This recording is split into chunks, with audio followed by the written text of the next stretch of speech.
Welcome back to the Football Fitness Federation podcast. I'm delighted to be joined today by first team sports scientist at Wigan Athletic, Sam Holt. Sam, how are we doing? Very good, by yourself. Very good, mate. Very good. Now, we've got absolutely loads to dive into. Yeah. And to be honest, I'm trying to think about the best place to start, but we will start with you and your career so far, and then we'll get into this season and what's been going on. So, do you want to just take us through your career so far? What's led to the role at Wigan? Yeah. So initially, when I first left college, when I first done my A levels, it was like I've always been obsessed with football. Like, as a kid, I watched it, played it, talked about it, listened to it. Like, it was just my life. But it always seemed like a pipe dream, like go and working in football. Like, I knew from being a teenager I wasn't going to be a footballer, but it was always a dream to like be in that environment and work around football. But like, it seems so far away, doesn't it? It seems like a dream. And when I left my sixth form and I got my A levels, I actually got offered a job as a quantity surveyor in like the construction trade, which and my dad's from the construction trade and other members of my family, like great career, brilliant career, dad, I go for it. And it was like one day a week at uni, and then rest of the week in the office, and it was like a 5-year program and everything else. So it looked really good, a good career. So I did it, and I was there for 12 months and sat at a desk in pants and a shirt, and I was like, this is not what I want to do. But it felt like such a jump like into the unknown because how many, even then I knew how many people did sports science degrees. I knew how many people wanted to work in sport, and I knew that it's not massive. There's not that many jobs out there for the amount of people leaving university every year. So I knew it was what I wanted to do, but I had to think of how was I going to make sure that if I walked away from a steady job or a steady career or a steady salary or whatever, how was I going to make it worthwhile? And I was going to make sure I look back and go, yeah, I did the right thing. So I applied for uni. I applied for University of Central Lancashire sports science degree. And I knew that throughout that 3 years, I had to just do everything. So to sacrifice all my time for 3 years to put myself in the best position that when I left and went to do my postgrad or whatever, I was in a good position to stand out above everyone else getting the same degree. So throughout the 3 years, I volunteered, I did internships. Literally, people couldn't get rid of me. Any opportunity I had, I took, and I just give all my time to it. So I started right at the start. I was coaching 18-month-olds, a bit of glorified babysitter, but like little ball mastering stuff. That's how I first got into football on a Saturday morning, doing 18-month to 3-year-olds. And then like one by one, things just sort of spiraled. I managed to get on as an intern doing some football coaching at a grammar school in Bury. Through that, an opportunity come up to volunteer working at Man City. So I started doing coaching development centres and stuff like that there. So I've done my coaching badges as well.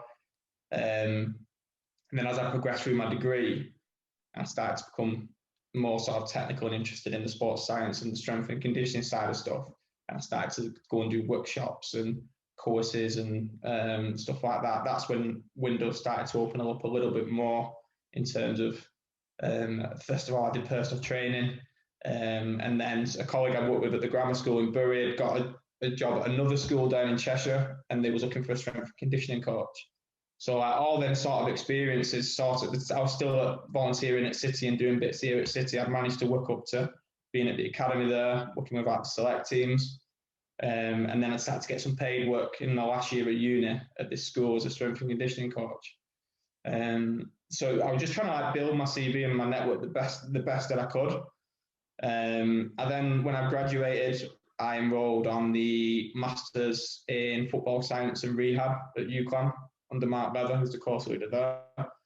And sort of in the first day there, I went in early and just like knocked on his office door and just had a chat with him and just sort of introduced myself and just sort of said, I'd love to work in football. I'm not actually got anywhere in football. I'm doing a little bit of unpaid work here and this, that, and there. I'm working in a school. And he said, right, okay, well, leave it with me. I'll send us a copy of your CV and a cover letter. I'll reach out to people in the game and see if we can get yourself any like shadowing or anything.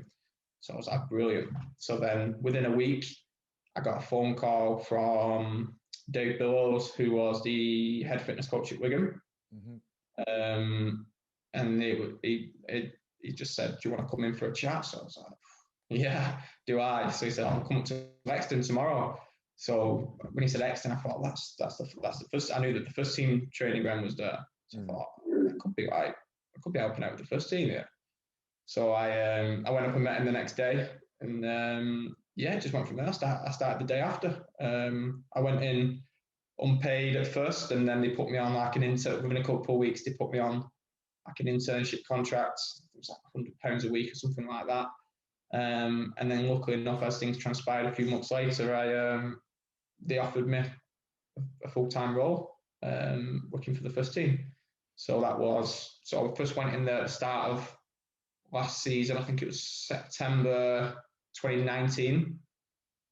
And then by the start of the following year, I think it was April, just around the lockdown, just before the lockdown time, March time, they actually offered me a contract, which was like brilliant, because to have achieved like a first team contract working in football, that was like the start of, like, for me, the dream was to go and achieve something like that. So to have achieved it, I just felt lucky, to be honest with you. I think that was it. I was just lucky, but to been able to go and speak to someone like Mark Lever, who'd done so much in football, and then for him to have sort of put me out there and used his platform, and then for someone like Dave to have took a chance on me then and got me in, and then I just took that with both hands. Like I quit my paid job. Even when I went in for free to begin with, I just quit my paid job, just signed my notice in, because I was just like, I need to give everything I've got to this, whether it gets me a job here or whether it gets me a brilliant reference elsewhere. Just need to like give everything to it. So I did that, and I went in just full time. I went in part time while serving notice at the school, and then as soon as my notice was up, I just went in full time. I just got stuck in. And like anything they wanted me to do, I did it, and then anything else I could do on top, I did. I was there all the time. They're probably sick of the sight of me. And I just got stuck in, because I just knew that like it was a platform for me, and I was wet behind the ears and wasn't the best technically. Like, I'm not saying I went in and had all these brilliant ideas, because I didn't, but I just listened and learned. And Andrew Proctor and Nick Meese were the head physios and the head of medical. And I just like followed them around like a puppy. And again, they must have been sick of the sight of me, because I just followed them and just like watched everything they did. Even like they'd be doing strap-ins before training, I'd just stand and watch. and they'd be like, do you want to take a picture? But I would like just any gym rehab session, I would just stand and watch them. And then to the point where I'd done my level 4 S&C, and I was quite handy in the gym, and they just sort of started to watch me and let me lead some rehab sessions. They keep an eye on me, and then within no time they sort of trusted me to, as long as I run things through them, all my session plans through them, or they led the session plan and give me some freedom. They sort of trusted me to be responsible with a few bits and bobs. So it was brilliant. And then in the lockdown, Dave Billows moved on, and the club sort of said, we're going to get through to the end of the season with what we've got, and then look to get someone in at the end of the season. So are you all right to sort of work with Nick and Proc and like assist them, and between the three of you take it when we come back to the end of the season? So I was like, yeah. So we had the break, and then we worked with them to put it was like an off-season program essentially at the COVID break. And it was nuts, because we didn't know how long it was going to be. We didn't know when we was going to come back, if at all. It was so up in the air. So we give them some rest to begin with, but you don't know how long rest to give them. You don't know, you didn't want to get them back going too soon. We're in March by now, so a good chunk of the season's already gone. So you used it as a bit of a window for recovery, but you're still mindful that we're going to come back at some point. And then as it transpired, we come back at the end of May. So we did like a program for the lads when they were home, and then we planned the return, the COVID return, and I know the webinar review, all the restrictions, so some of the restrictions and everything else that we had with that, and planning that, which was again just a crazy experience. And for my first season in football, to have dealt with that, I think that'll stand me in good stead. And as an experience wise, to have dealt with something so out of the blue, it didn't matter if you've been in football 20 years or 20 weeks. Like, that was like something that we hadn't come across before. So I felt lucky, like the timing and stuff. I felt really lucky just to be involved with that and be around. Like, it was a dream for me to be around them football people like Nick Mee, Sandy Proctor, like the manager, the assistant manager, the first team coach, the club doctor, like just to be around them people. And like when we'd be in a group having conversations, I would just listen. I wouldn't talk, but I just like try and take in as much as I could and as much of like their experiences as I could. It was like pinching yourself at times for 3 months just to be around them kind of people. Yeah, and then we got. Well, I'm going to say we got to the end of the season. We didn't quite. We was on our way to the end of the season, and the administration happened. And then the whole mess that's come with that over the last 12 months has meant that they never did get the opportunity to replace Dave Billows, and I've just sort of took the sports science on my own. There's been a big turnover of staff. Nick and Andy have both moved on. And I know, just saying to you off air, then it's weird because it was such a horrible situation and scenario, like the COVID and then the administration of the club. But that is, as horrible as it sounds, actually opened some doors for me, because it gave me like there's no way at sort of this stage of my career I ever thought that I'd be taking and leading the sports science part of a football club anytime soon. Like 12 months ago, if you'd have asked me, I'd have laughed at you. But the circumstances meant that that's what we had to do, and I had to sort of just take it on and do the best I could with it, really, which has been eye-opening. No doubt I've made plenty of mistakes on the way, but I think that I've just learned so much in the last 12 months, and it was like sink or swim. That just had to develop my ideas. I had to develop ways I wanted to do things. I had to lean on other people. I had to look at. I've listened to so many podcasts and webinars from like yourself, from the Pace Performance, from Stat Sport. Like, literally just grabbed as much as I could, and then tried to apply it and like filter that down to what I could apply the best that I could. Yeah, and it's been good. It's been enjoyable. At times it wasn't enjoyable, like with everything going on with the football club. But I would just say to you, as you sit back now and you look at the last 12 months, and you start to look back fondly in a weird way. So it helps when it ended well. You know, like when we stayed up and stuff. That helps put a nice tint on it. But yeah, so that's sort of been my pathway. It's still early in my career. I'm 24. I'm still finishing my masters now. Finish my masters in September. It's dissertation time now, which is fun. And yeah, so it's been action packed. Dealt with pandemic and club administration in the first a late survival. So yeah, it's been enough experience for 5 years, I think. Yeah, a lot of people listening will relate, obviously, to everything to do with COVID in terms of the challenges, but to add administration, and obviously not just administration, but the whole mess that comes with that, the whole uncertainty, instability. It's one hell of a season, and honestly, like, I obviously follow the club very closely and seen the results, but the achievement of staying up it's not a league title, it's not a playoff win or anything like that, but for me it's on par, because the to get safe this season, to get the club safe, obviously, in terms of the League One status, but not only that, to save the club and still have a club at the end of it is incredible. And I know we spoke just before we started recording just on some of the challenges and stuff that you've actually faced within by yourself in terms of sports science, in terms of managing large groups. And hopefully we can just touch onto that a little bit more. But what I would say, just before we do that, I was just going to ask, like, people, obviously you said very early in your career, only 24, super, super young, but gone through a hell of a season. But the thing that stands out for me is that you've put yourself in situations like going knocking on the door of someone at a university. Like, these are little things that people don't do. You've put yourself in situations that have led to where you're at. It's not lucky for me. It's that you've put yourself in those situations. So what would be your advice? People that are coming through university, maybe even just stepping into a degree, those that want to work in football. There's plenty of them out there. What's the difference from you getting into it and then you ending up in, I'm not saying surveying is not a good career because it is, but doing something that you don't want to do? Yeah, just be relentless. Like if you make a conscious decision that that's what you wanted to do, like I did, because I knew I was walking away from a nice, steady career, decent salary, nice, comfortable life.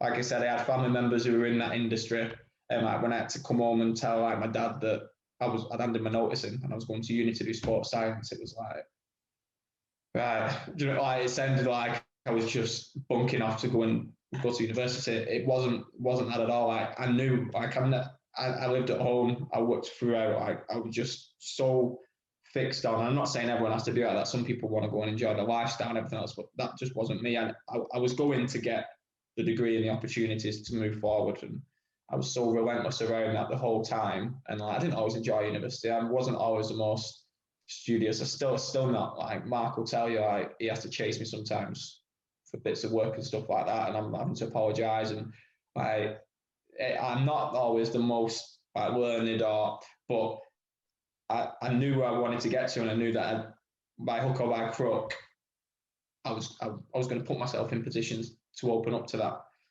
and I just tried to keep that with me the whole time. I kept thinking about what I walked away from, and like in the first couple of years at uni when I was earning no money or like little, and that didn't faze me. I was just always thinking about where I'm going to be and where I'm going to go for, and not everything's about money, but I mean, like when I was struggling to like pay my phone bill or whatever, or that didn't faze me at the time. I was 18, 19. My parents were really supportive. They helped me loads. I could live at home rent free. I was lucky. Again, I was lucky. Like so many factors, not everyone has. I had so many factors going my way that allowed me to push that. But for me, it was just like, what can I do to keep pushing me up a level? What can I do to keep opening doors? What can I? And I was constantly like looking for that. And I think you've got to. I think like it's so the industry is so sort of saturated in people coming out of university with the ideal that they want to work in football. I think you have to do something different. You have to build your CV. You have to. I knew that if I went knocking on Mark's door and asked him to put my cover and like my CV out there, I knew it needed to appeal to someone. If he was going and putting a CV out there that was empty, or that I hadn't really pushed, I put myself out of my comfort zone, I might not have got that phone call from Dave Billows. He might not have been willing to put it out, so I might not have been so willing to just throw that out for me. I knew that I had to have that backed up. I knew that I had to be doing the CPD, the courses. I knew that I had to be going and doing the experience. I knew that I could put 2 good grammar schools and Man City on my CV. Now, the fact that it wasn't a lead role at Man City, but the fact that I'd worked my way in and worked my way up from volunteering, doing a development centre in Bury, at the school that I was working at, it just come up through chance because I put myself in that position. And by the end, I was doing 3-4 nights a week up at the CFA. So I knew that I just had to keep being relentless and keep working. And then in that time scale, meet as many people as I could, try and make the best impression I could, try and make people, when they work with me, go, he's all right. Like he'll work hard. He'll bring good ideas. I wanted people to when I work with them to go, yeah, he sounds good. Yeah, I like him. So I wanted to put myself in as many positions like that I could and leave the best impression that I could, because I knew that it's a big industry, but it's also a small one. And everyone sort of knows everyone. Even me and you were just talking then, and there's mutual people that we know, and we've never met in person, but we both know people really well, the same person. So I knew that it's all about just creating them relationships and pushing yourself. So I think that's just what you've got to do. If anyone listening to this is at university now, or is thinking about it, or it might have left university but doesn't know where to take them, just be relentless. Just like I'd sent emails out to every football club within 2-hour drive multiple times and never got replies. But I just kept doing it. And I'd send them to the same person, I'd send them to a different person at the football club. I just will keep going and going and going. And in the end, that wasn't what got me through the door anywhere. But it could have been. And I just kept going. And I think that now, now I'm through the door somewhere, if people reach out to me, I'll always try and help them in some way now, because I think that was me not even long ago. I'm not talking 10 years ago. It was me 12 months ago, 18 months ago. Like, just desperate. Right, I'd give up a full-time job to go and volunteer for free at Wigan to begin with. And in the end, I think they just felt sorry for me and gave me £100 a week expenses to begin with. Because I said, how are you going to live? And I said, okay, initially I was going in a day a week, and I'd just come in the next day and said, I've had my notice and I'll be in full-time in 3 weeks. And they were like, are you going to live? How are you going to survive? And I was like, oh, I'll work it out. Like, I knew I'd find a way. I was still doing bits of self-employed PT and stuff like that on the side, and evenings and weekends. I knew I'd work it out. But I knew that I had to grab that opportunity by both hands. Like, I was lucky enough to be through the front door of a professional football club at first team level, a championship club at the time. And I was like, I'm not going to let this pass. I'm not just going to like dabble in it a little bit, and then when the end of the season comes, oh, thanks very much. Well, there's no anything in the future. I didn't want that. I didn't want to be like. I wanted to go. We could do this guy. We could do this guy. Like, he'd be a good asset to us. And thankfully, that's how it worked out. But like I said, by I think 4 or 5 months, they turned around and said the chairman turned around and said, we want to offer you a contract. And that was like, I remember just on the phone, just like over the moon, like buzzing. But again, I knew that it was just the start. Now it was like, right, let's make sure that they don't think, why did we take that lad on? Just keep going. And I don't know how long I'll be in football for. I might be in football for 10 years. I might be in football for 20 years. I might not. But for as long as I am, I'll always try and keep that mentality of like, I'd give my arm to be here, or I would give my arm to be here. Like, I try and put myself in that mentality of like volunteering in the rain, coaching 6-year-olds on a Tuesday night in November. That's what got me here. Or like teaching netball to some schoolgirls, just like the experience of being involved in a grammar school and the doors that opened up. Like, all them things that I did that at the time I didn't really like. I didn't want to be teaching hockey to a year 9 group of kids. Like, no, that just wasn't what I wanted to do. But I knew that doing that and doing a good job of that the director of sport of the school would rate me and would say, you know, he even gets stuck into whatever we give him, we can trust him to get stuck into it and do a good job. So I think you've just got to push and try and live like that as much as you can. And yeah, I guess I always try and keep that mentality even now, and like even through last season in the administration, when there was like days when you think, oh my God, when is it ever going to stop raining?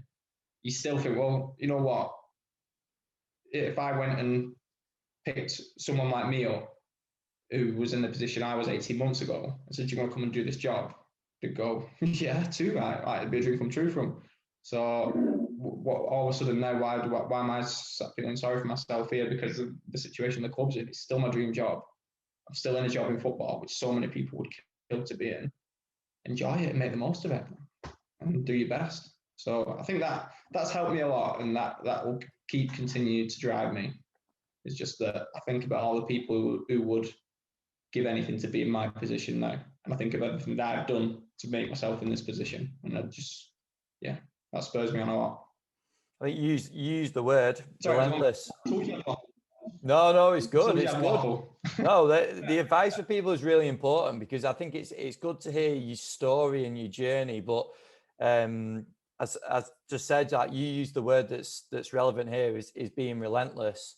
And then also, I've referenced this a few times on the podcast, is back when I spoke to Chris Barnes, he talked about vanilla CVs and just not having a vanilla CV, because there's too many people out there that will. And for me, if you do, it's on you, isn't it? Like, you've got to go out and get these opportunities. And it might be something that you're not going to want to end up in, like doing the work at the grammar school or with young kids or whatever, but that's developing your skill set. It's showing the eagerness for you to go and do stuff. And then you're right. As soon as you do get that little opportunity, whatever it is, you've got to take it with both hands. We're going to talk about player turnover, high player turnover. Anyone that's probably followed the club this year have seen that there's been loads of players involved. We spoke before that you didn't know who was involved, who wasn't. Well, just before we go into player turnover, the thing I was going to talk about is the staff, because I know there's been a huge staff turnover as well. But from your Yeah. point of view, because obviously as a young sports scientist, you've got to have people to reach out to and get that bit of advice from, whether it's at the club or not. So what's the reflection for you when people have been there? You've mentioned the likes of Nick Meese and Andy Proctor, like that were at the club and now that weren't known anymore. Like, obviously these are big influences on you, but how did it affect you when there was people there and then suddenly they were out of a role and they were in at another club? Yeah, it was tough because like you do like I said, I was still so early in my career, and I said to you before, you constantly like researching and webinars, podcasts, everything else, but like actually applying that isn't always easy. And like in your club setting, every club set is different, coaches are different, your players are different. Actually taking an idea that just because an idea worked well for someone else doesn't necessarily mean that it's going to work well for you, and it sometimes can be a bit of trial and error, or maybe like filtering it down to what works well in your situation. So like it was brilliant. Like the first like 6 to 12 months was brilliant because I had them two who had been in football for years and had been in numerous clubs and are so good at what they did or what they do. And I could always run things by them, and I knew they'd be honest with me and go, I don't think that's a good. So I don't think that's a good way to spend your time or your energy. Or they go, yeah, I'd give it a go. Or that was so good for me. And then when the administration, everything happened, and one by one, the staff around you and the senior staff started to leave, you sort of had less exposure. So I was lucky that I had real good relationships with them both, and I can still pick up the phone and ring them now and ask them ideas. They're still probably sick of me. They've been sick of me since I walked through the door, and they're still probably sick of me now. But I'm lucky that they were so good to me that they would probably still give me, if I rang them now, they'd still give me the time and give me their honest advice, which is what you need, like especially when you're so like wet behind the ears. You need that. It was hard day to day. We didn't always have that. Like when people had moved on and there was gaps between people being replaced through the administration and stuff. Like we'd go weeks and months without someone being replaced, and there become a bit of a gap above you at times. Like there was times when I had no line manager for weeks, months on end, and you had to sort of manage yourself in a way. So like I say, it was tough, but it wasn't. It provided me with really good experience and a really good ability to cut through certain things and find out what was important to me and what I thought was a non-negotiable. That was my process at the start of this season just gone, when I knew that we was going to be restricted staff wise and all the other restrictions. I just made the conscious decision to go, right, what for me, from a sports science point of view for the football club, what are the non-negotiables for me? What are the things that I think are vitally important that we have to do on a daily or a weekly basis? Let's not overcook it. Let's not overcomplicate things. Everyone's dealing with a million and one things. What the absolute, sometimes less is more. And I thought that was a time that less was more. Like, let's just get the basics done really well, consistently, and just see where it takes us. And then that's just what I applied all the way through the season, to be honest with you. And it was like the manager was doing 14, 15 jobs at once. And I said to you, but he was the manager, the assistant, the first team coach, the player liaison, the staff liaison. He was dealing with administrators. He was doing everything. And the last thing he sort of needed was me going knocking on his door, talking about maximum intensity accels, decels, or anything else. So how could I make things as straight to the point for him? How could I help him the best I could without giving him more to deal with? So that's always every decision that I had to make then. That was just the thinking that I applied was, is this going to benefit us and make our jobs easier? Because they're hard enough as they were, to be honest, with everything else going on. So that's what I did. And certain things I found really useful, like the multi-mechanical model, acute chronic workload ratio. And it was simple things like making sure we had top speed exposure once a week, which so many people have talked about. It's so easy. That's so easy to do. But it safeguards you. Acute chronic ratio was so easy to implement. And then the multi-mechanical model for me made it so easy to feed back to the manager or the coaches, whoever come in. We had obviously Gregor come in, Peter Murphy come in, Frankie Bunn come in to help him out. And it was like, how can I feed back to them in that session, whether it achieved what we wanted to or not, as easy as I could? and as quick as I could. And it was the most mechanical model worked really well for me for that, because it was relative to each player. And then it was just a simple percentage. So here's your training session, here's the drills. At the start of the week, I'd give them a plan to say, Monday, we might want this percent of volume, this percent of intensity, and we might want to hit X amount percentage of high speed or sprint distance. And they might look at me and go, right, okay. So I go, well, these are the areas we want, and these are the times we want. So it might be that we want small-sided games in tight areas for X amount of minutes, X amount of rest. And they can work with that. And I know that then we're achieving the things physically that I want. And it's easy for them to go, right, okay, well, that's easy enough for us to put a session together with the aims we want within them constraints or ideas. And then at the end of the session, just go, there's your drills. And then I'd have your metrics. So for me, I literally just total distance, high speed sprint, and then a combination of accels and decels. And then for myself, I'd look at the breakdown of them too. But for the coaches, I'd just put them together. And I'll go, and there's your volume and there's your intensity. So if we look at my plan for the week on Tuesday, this is the volume we wanted, this is the intensity we wanted. Yeah, we've hit that. And that was how I just rolled them for the rest of the season. I didn't feel I needed to get any more in depth with the coaches than that. Because again, they were just dealing with 1,000,001 things. So actually for me, less was more at that point. And there was only me as well. So I'm trying to do pre-ab and gym sessions and whatever else, and conditioning sessions on the grass and topping lads up. So I was trying to make things easier for me as well, to be honest with you. If I set the target that for chronic loads, each lad was going to have a chronic load of 2 maximum games worth in a week. That was my target. Throughout the season, I wanted everyone, thereabouts, at least 2 games worth of chronic load. So that was easy enough for me to manage then. I was very lucky that I'd started playing with Power BI a bit, which was causing me headaches. But once it's just out, it was brilliant. But then a member of staff, his brother, had actually set up a company. I know I'd touched him to you, onto Powerful BI. It was unbelievable. I just said, this is what I want. And he was like, no problem. And the next day I had a dashboard with acute to chronic, 21 and 7 days, top speed exposures, everything like that. We had through daily load reports in terms of percentages for each player, and a session and drill feedback sheets. And it just becomes so easy for me. Then I'll just put the pods in, download, refresh, and then my report would be there. That saved me straight away an hour and a half a day maybe of looking through data and everything else. And again, it was just luck that a staff member, his brother, was a whiz with Power BI.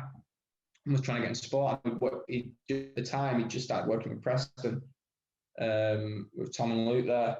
So he was like, yeah, no problem, I can do that for you, no issues. So we did it. And again, that just saved me so much time. So I was just constantly trying to free up as much time as I had for the players, to spend time with the players or the coaches or whoever, and less time just in my office looking at a computer. So yeah, I know there will be better ways of running a sports science department, but for me, that was my non-negotiable. So out on the grass, this is what we want, this is how we're going to do, this is what we want each week. And then from then, it just sort of, it managed itself, and the software would just program it for me. And then every morning or at the end of every day, I could just look back through, see who was concerned, set the thresholds for the next day. And then luckily with Start Sport Live, we can set the thresholds on the iPad. So I'd be up there with the live, and I knew at the end of each training session who needed more, who didn't, and knowing the session who'd done, who did what we wanted them to, and then a little nudge to the manager, and he'd make them a photo or something like that. And it just becomes so easy just to manage them, because we had 3 squads this season at times. Like we've had 3 full changeovers from pre-season. We lost a full squad. We had a mixture of 23s and a few frees that we got in at the start of the season, and then we had another full squad in January when we signed 9-10 players to the rest of the season. So your screening and your testing and everything else become difficult, and like your fatigue monitoring and stuff like that become difficult. And by the end of the season, once we had a steady team, we brought in fatigue monitoring. I had Jack Winnard had come in as the academy sports scientist, and poor Jack, I used to borrow him all the time and pull him over, because he's so good with like the 4-step stuff and everything like that. And I knew that in the morning in the gym, while we were setting pre-ab, Jack could do some fatigue monitoring testing and look after him in pre-ab. I could go out and set up outside, or I'd be outside with like the end stage rehab lads doing some conditioning drills on the grass before training, and that just freed me up so much then. And then I could actually go up and plan proper structured warm-ups and not just four lanes with a bit of like a pulse raiser and activation and stuff, because I had all of a sudden I had 45 minutes in the morning where I wasn't in the gym with lads doing pre-ab and stuff like that. So it did become easier. And lads who were working in lower down the pyramid in non-league will be shaking their head at me now going, well, I've done it on my own for X amount of years. But it's so new to me. Like, I'd first come in and like you said, we had a department. We had Nick Meese, Andy Proctor, Dave Bills was the head fitness coach. And we had like a structured department. And then all of a sudden that was gone. And then people were gone. And I'm like trying to bring some sort of structure and some sort of day-to-day, this is how we're going to work. And it wasn't always easy, and it wasn't easy during the season. But I think I'm so glad I had to go through it. And I'm so glad that it happened early in my career as well, because I think like the last 12 months, that experience will be like brilliant for me. And having to deal with things and keep plates spinning. That was the main thing I always had, trying to keep plates spinning. I have 3 or 4 different plates and just trying to keep them going. And you'd be running around in the morning trying to do this, that, and the other. And thinking, and then go, and you're constantly doing that.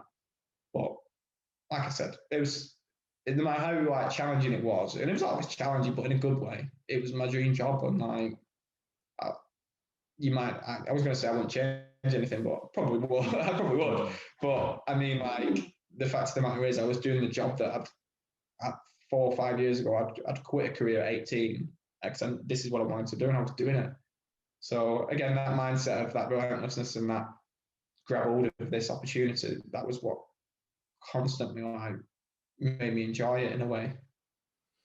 And just on that though as well, I know you're saying about non-league and coaches being sort of jealous of what's available, but the fact of the matter is, Wigan were not far off being a Premier League club to a Championship club, and then that obviously down to a League One club. So as much as many non-league clubs won't have the full sports science department in place, they did. So it was expected, wasn't it?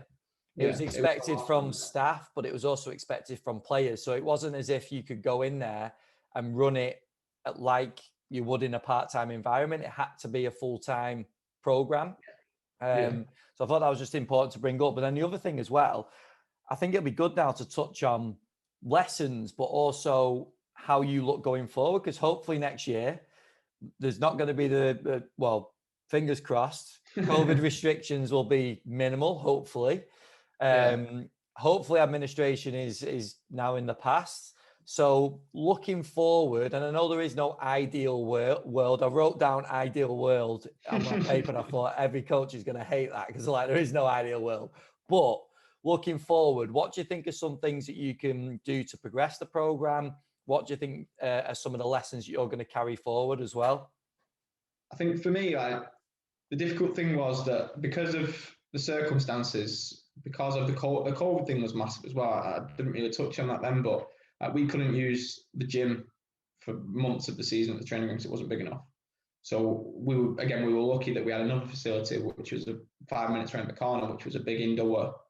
We have a big indoor 4G and a massive space in there. So right at the start of the season, I took all the spin bikes. When we sold the old training ground, we took the spin bikes there, took hip hurdles there, mats, everything like that. And I could actually I could get them all in the gym. It was a makeshift gym, but I could get them all in there before training. Now, the drawbacks that was that it was 5 minutes away from the actual training ground. But it was, for me in my head, it was better than nothing. It was better than turning up in the cars, in the kit, putting the boots on and walking up onto the pitches and starting training. So if we could have half an hour there with me, that was a good thing for me. Now, the issue with that, the drawback was that I would literally just have a whiteboard and I would just put general squad pre-ab session up. Now, in an ideal world, you would have lads all having individual programs, whether that be from your pre-ab and your activation in the morning into your S&C in the afternoon. But we didn't have the resources, we didn't have the kit, we didn't have the space, we didn't have the staff. So we just made do. In my head, again, it was, that's better than not doing it. That's better than not bothering. Let's just do what we can to get the best possible outcome. And then it was the same with like the strength programs. Like we've done stuff outside. I've gone doing Nordics in the mud and stuff like that. But it was like, well, it's that or nothing. Let's just roll our sleeves up and get on with it. Or we'd go back to the stadium way, and I'd take a trap bar down there and stuff like that, and some cleaning products, and we just do what we could. But going forward, having the staff and the infrastructure there to have players on their own individual programs and everything else is obviously what you'd aim for and what you'd require. We had a couple of who we deemed high risk. I think we could have three or four lads in the gym at the training ground at once because it was on a small, so for social distancing. So we'd have a couple of lads who were high risk would stay in the gym in the morning with a physio and do their individual stuff. But for like the masses, it was just, right, lads, this is what you're on with. Go for it. And I just walk around and oversee it and chat to the lads. And I took a speaker, put some music on, 2 crates of water and some electrolytes. And we just made doing, do you know what? Like, there were still lads there in that group who was in the championship team from the season before. I was used to the old training ground and the old luxuries that they had. And they just got on with it. Like, at first it was a bit of a, but you're still so lucky. Like, a lot of these lads have come from lower leagues or from non-league or whatever, and you're still in a fortunate position to have a big indoor facility like that you can use. I know there's clubs during COVID who wouldn't have had that, and I don't know how they'd have come. I'm sure they'd have come up with something, but we was lucky, and you got through, and it was okay. Now going forward without them restrictions, you don't just want to get through, do you? You want to have everything done properly, and that's obviously what we aim for now. And hopefully we're in a position where we can do that. You know, we had 2 walk bikes at the football club that were both broke. Screens didn't work on one, and the seat is all the way down on the other. So the lads would be out on a walk bike in the morning with knees giving himself black eyes.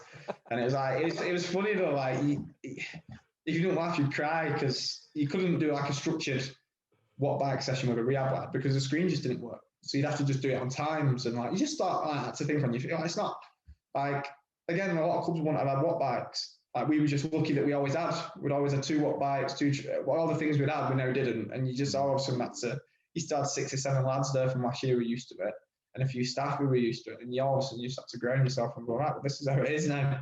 Like, just get on with it. So yeah, it was interesting. But I think moving forward as a League One club now, and with the new ownership and stuff, you'd like to think that we will get back towards what we were in the Championship in terms of your prescription of programs and stuff like that. Yeah, I don't know if I answered your question there, if I've just waffled again. No, again, you have, definitely. I think a good thing to just cover finally before we go into some of the quick fire on the end is, what do you think for you personally is the biggest skill that you've developed this year that you'll take forward? Is there one thing that sort of stands out for you that you're like, yeah, that has definitely been something I've developed this year? It's not a skill as such, but my soft skills. More so than my technical ability, which is developed as well, like from working day in, day out. But like I said, like, you can have all the best ideas in the world, but if you can't apply them or know how to apply them or know how to work with a player or coach to apply them, I don't think you're going to get anywhere. And for me, that was the big eye opener. Like, I'd just come in as like an intern and then managed to get in.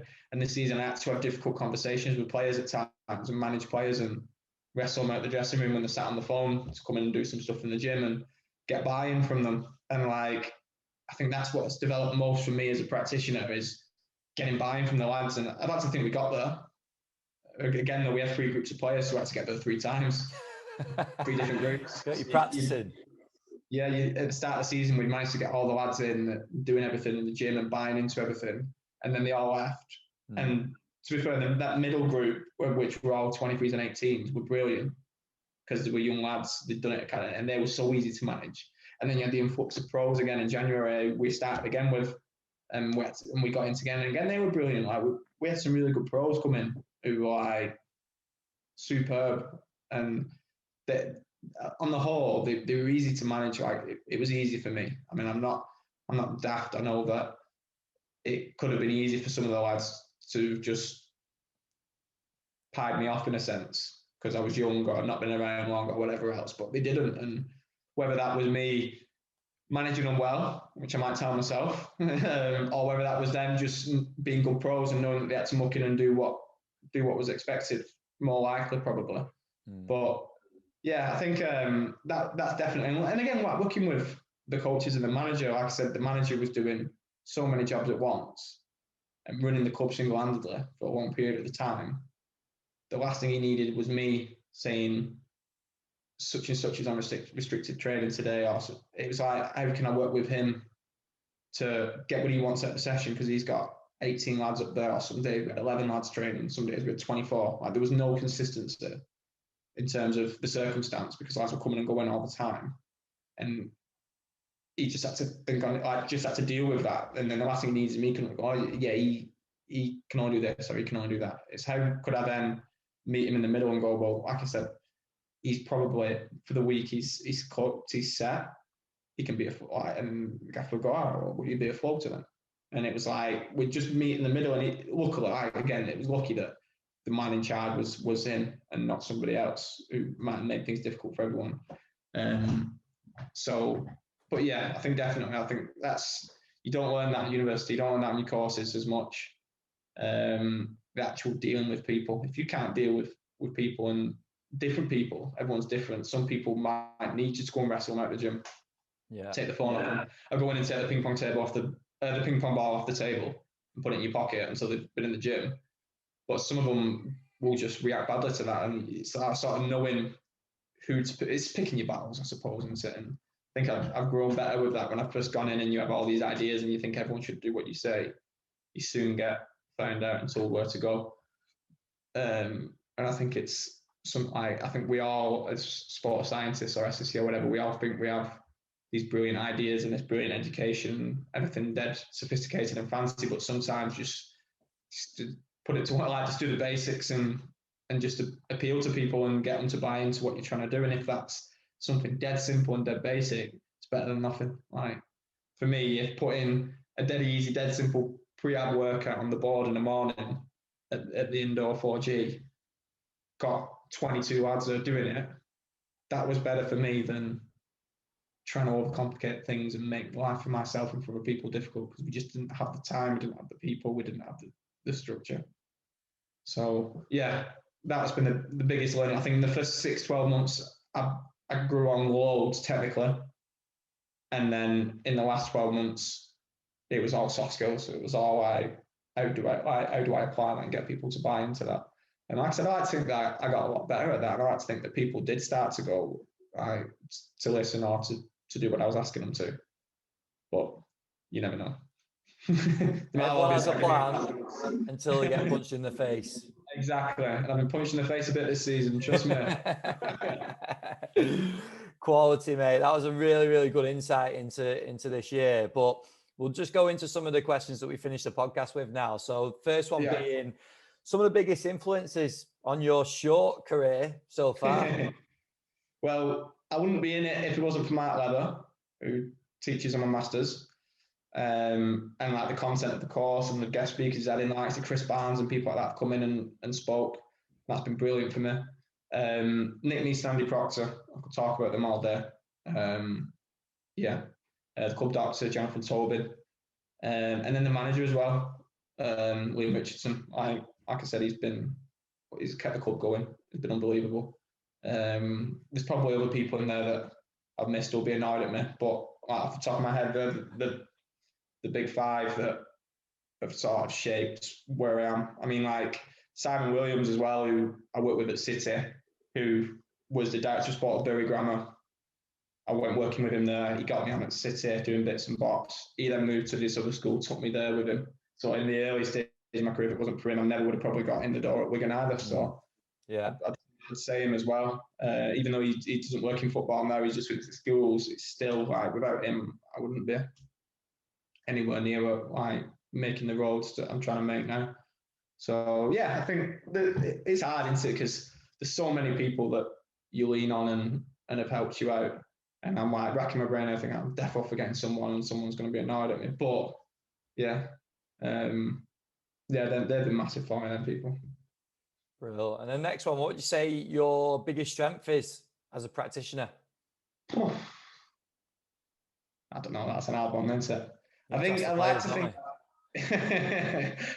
I've developed the ability to like be proactive, but then also be able to be reactive well. Like be proactive in what I want to do and what I want to achieve for like the day, the week, the whatever, the cycle. But when stuff crops up and I've learned that it does, that throws all that out the window, then being able to think on your feet quickly and think, right, well, what's the next best thing I can do here? What's the next?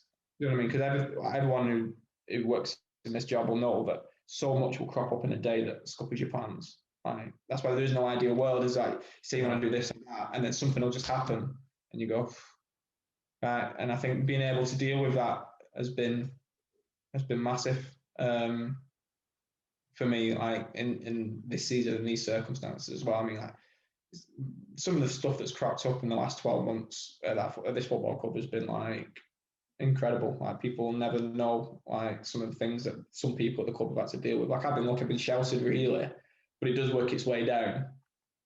But like it's crazy, and I think that ability to think on your feet and find the next best outcome, I think I've developed quite well, really. I'd like to think so anyway. Again, people might listen to this who think he's miles off it, but I'm sure that's not the case. Oh, Next one being around CPD. So yeah. obviously it's interesting because it's a crazy season, super busy. Obviously just you in the sports science department. Like, how have you focused around CPD? Not necessarily courses, but podcasts, webinars, articles. Like, where have you sort of focused your time? Podcasts and webinars are brilliant. I mean, I have an hour driving to work every day and an hour drive home. So I'll try and do 1.5 or 2 podcasts a day, one in and one out. They're so good because you get to the nitty gritty of what other people, more experienced people than me and people who've been there and done it, what their sort of philosophy and ideas are. So although I spend a lot of time on the research and everything else, for me, I need to learn from people who've been there and done it, how to apply that and what they think are the important things. So like podcasts from yourself and from Rob Pacey are like, for me, brilliant, because there's such a variety of people in there from all different backgrounds. And if I can try and take even a tiny bit from each of them and apply it to my own philosophy, my own way of working, I think that's so important for me. So yeah, they're big. And then the webinars as well. Like, webinars are brilliant. They're a bit more time consuming in that you have to sit down and spend an hour. Like, you can't just pick it up in the car or for a run or whatever. But actually visualizing, seeing like the webinar where people will put illustrations of what they do. I mean, when we had these and the good thing with the COVID thing was there was like webinars all the time. Yeah. Like everyone was organizing webinars, and like you'd have 3 or 4 brilliant guest speakers on there outlining their philosophy, what they do, how they apply it, and you just sat with a notepad, just like a sponge, just taking in as much as you can. Again, that's so valuable. I mean, like courses and accreditation and everything are brilliant, but I love seeing how people apply it all. That's the main thing for me. You can have all the ideas in the world, but if you don't know how to apply them and get buy-in off people, I think you're struggling, aren't you?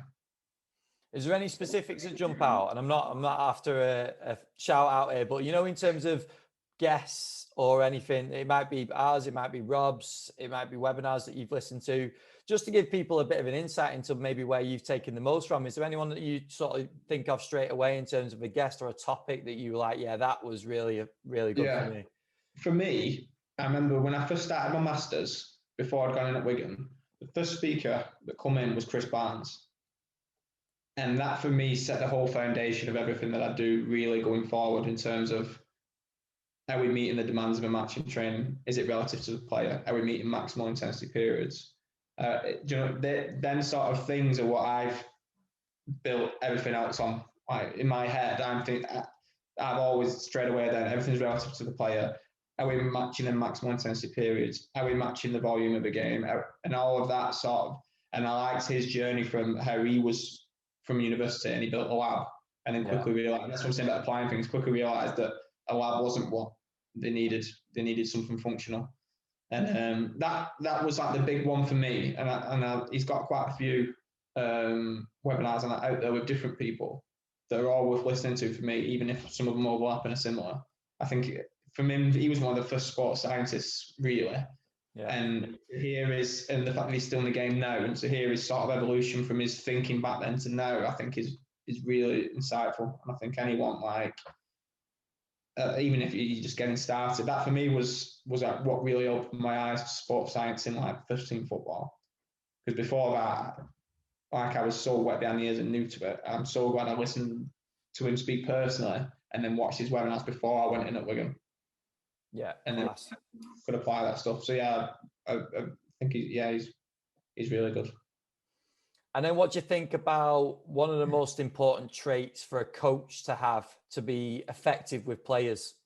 So I know you mentioned about soft skills before. Is there anything that sort of stands out where you're like, coaches have to have this in their back pocket to get that buy-in and be effective with players? Yeah, it's just being able to like read or know when to push, when to ease off, when to, because you can soon alienate a player. There's certain players I've worked with who frustrate the life out of you because you know that they could do more. Yeah. And you can look at the stats, you can look at the heart and efforts, you know they could push themselves a bit more. But I know that with that player and that mentality and is the way he's been brought up through football and everything else, I know that if I just turn on him, it just go under and you get less. So it's like, how do you then appeal to that player then to make it, ultimately they're doing it for themselves, not doing it for me. And that's what I'm trying to say, like, it's your career and it's like, I'm just trying to help you, like, don't do it for me. But like, I'm telling you now that if we did this or if we do this or if you apply yourself to this is the difference we'll make to your game.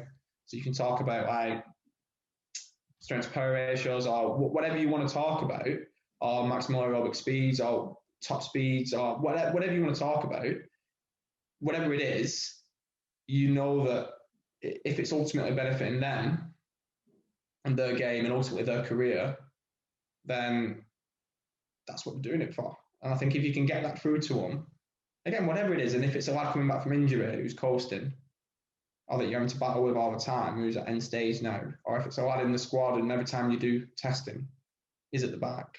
We've had a lad who we do, when we do testing, like on the grass, we'll do like an MAS, and he's at the back from the start.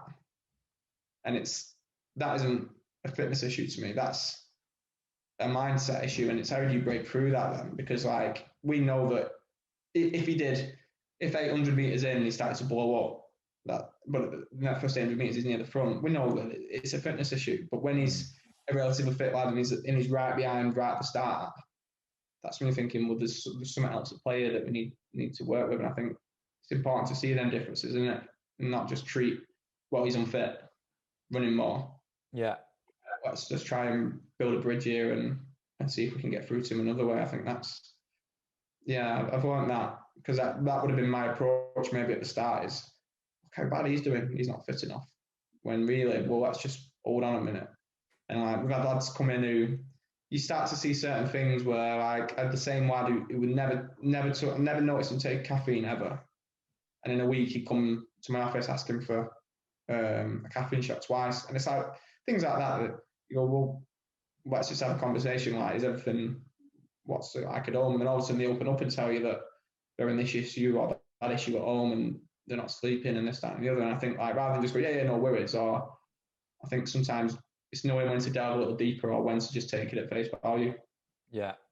I think that helps a lot. And again, these are these soft skills that I'm learning, and I still get them wrong. Yeah, yeah. Even if you've been in football 5-10 years, you still get something wrong and deal with things. And afterwards, go, I probably shouldn't have dealt with it that way. But I think getting better at that is massive because ultimately, if you don't need to be mates with them. But if you have their respect, and they know that what you do is for them, and that you've got their best interests at heart, then I think you will get a better buy-in off them. I think definitely. I think so. No, Connor Washington spoke about this on the podcast as well, the different approaches. Yeah. So I think anyone that's not listening to that, go and listen because obviously he's in the game, very interested in sports science. Like he gives one side, but then not all players are like that. And the quicker you understand that, the better, really. And that's what you've touched on there. Yeah. And then final one, mate, in terms of players, are there any common traits? Obviously, you've had a couple of seasons, but probably about 5 years worth of squads. So, about 100 players. Yeah, in terms of all the players that you've worked with, some of the higher performers throughout those squads, which there have been some brilliant talents. Are there some Yeah. commonalities that you see with those players in terms of traits? That word relentless again, isn't it? It's in a different context, but relentless. Like the best I've ever worked with, he was so obsessed, like with everything. Like you'd have him a game on the tech board or two touch, and he'd be so competitive, he'd fall out, and he'd be like that with anyone. Like he was so obsessive with like in the gym in the morning, he'd be the first one in, he'd be doing it, always prep, everything, and he was just so, his mindset was so fixed. And then we've had a couple like that since who have really made like a lasting impression. I mean, they're all the same. And like, you just know the type straight away. Like the first one in the gym, like if anyone's not come in yet or they're on the phone, he'll tell them before I have to. Yeah. Do you know what I mean? Like, and then they know not to make that mistake again. And that's a player. And I think they're the high performing players that I come across, and they all seem to have that fixed. And don't get me wrong, you get lads who are so talented and so naturally fit, and they're like they're on a jolly up and they do well anyway. Yeah, you're always going to get them. But the lads I've worked with who are like you talk about, oh, he's so relentless and obsessed and fixated on it. They always go on and have good careers and play well, and there's such a play, like it's so good to work with them because I can rely on them as well. Sometimes I won't need to go in the dressing room and wrestle lads. I'll just say to him, who's missing? And he'll go out and bring them in within 30 seconds. You know what I mean? Yeah. It's my job so much easier because you're saving problems for like that I don't have to deal with them. And when you've got lads who are respected like that, because they always tend to be the highly respected in the dressing room as well. So yeah, I think so. I think it's any walk of life though. That word relentless. If you're relentless and you're so focused on anything you do, I think you'll always do well. And I think if you're passionate about something and you enjoy it, you'll always do well. And if you do well, you're always going to keep doing well. And as long as you keep that mentality of being fixated and relentless and open-minded on how you're going to be better, it doesn't matter what line of work you're in, does it? I think that's what drives anyone forward and drives anyone on. I think that's how you've got to live. Definitely, mate.